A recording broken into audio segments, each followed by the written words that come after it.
Two figures, one in a glass tower, surrounded by silence, the other on a stage, surrounded by people, yet alone all the same. Both command power, both built empires, and both are about to lose control in completely opposite ways. What happens when vision becomes isolation? When leadership turns into domination? Today, we enter the shadow side of power, the hidden war between the INTJ and the ENTJ. Stay till the end. You'll understand the invisible code that decides whether power liberates or consumes. They start from the same source: clarity, ambition, direction. But while the INTJ shapes the world from within, the ENTJ molds it from without. Both driven by the same axis of logic and vision, yet their fall begins when that axis tilts. The strategist turns inward until the world disappears. The commander turns outward until no one dares to disagree. Both think they're mastering the system. But soon, the system masters them. Picture this: an INTJ in a team meeting. The discussion flows until they realize no one truly sees what they see. They withdraw. "It's fine, I'll fix it myself." And for a while, they do.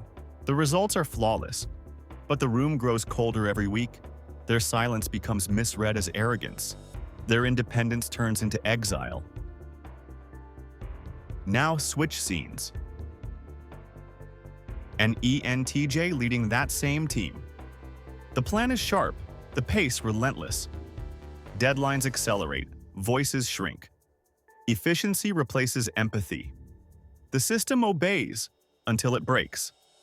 Because when control becomes oxygen, every breath becomes war. Both believe they're saving the mission. Neither sees the mission as saving them from themselves.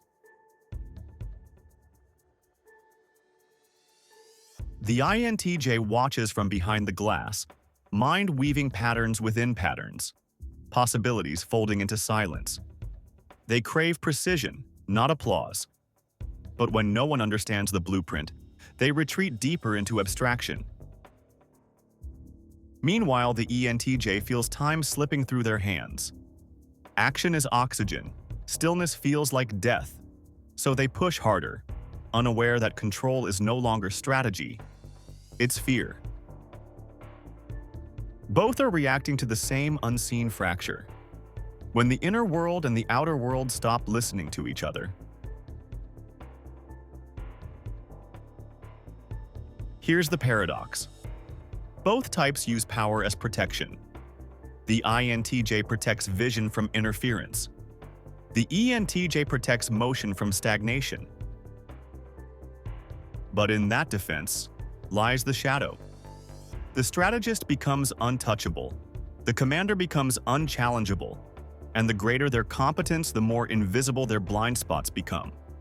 What no one sees is what hurts most, and what no one questions becomes the prison. Now, let's decode what's really happening beneath the surface, inside their cognitive architecture. Because the INTJ and ENTJ share the same four functions arranged in reverse. For the INTJ, the dominant function is introverted intuition, NI, an inward lens that perceives patterns, timelines, inevitabilities. It's not about logic, it's about insight, seeing what's coming long before it arrives. Paired with extroverted thinking, TE, it builds systems that manifest that vision, practical, efficient, almost surgical. But when NI overextends, the INTJ retreats into a private simulation of reality. They stop explaining, convinced no one could possibly understand. FI, their internal compass, quietly guards their values. But SE, their connection to the tangible world, fades away. That's when isolation begins. Not because they reject people, but because no one feels real enough to share the weight of what they see. If you've felt that, seeing too much too soon and saying too little, pause this video and type "I've been there" in the comments.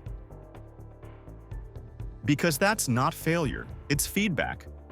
Your NI doesn't need less depth, it needs more oxygen. Ground your vision before it drowns you.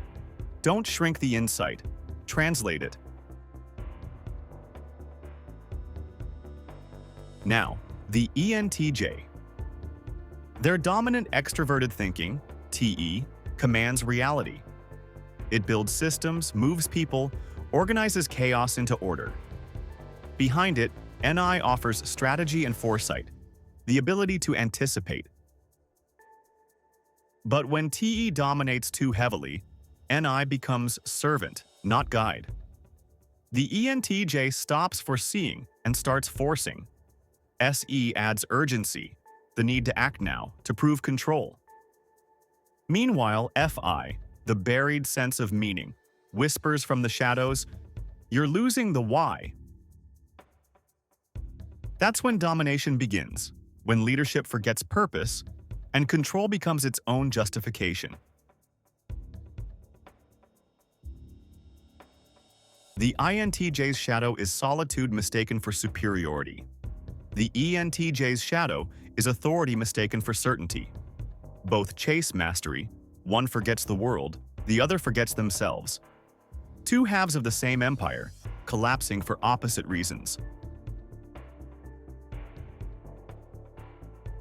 For the INTJ, growth means reactivating SE, grounding intuition in experience. Talk before perfecting. Share before isolating. Your vision doesn't need to be protected, it needs to be translated. For the ENTJ, growth means listening to FI, the quiet moral compass beneath the drive. Lead from alignment, not momentum. Command less, connect more. Because the strongest systems are the ones that still breathe. Both must learn the same truth.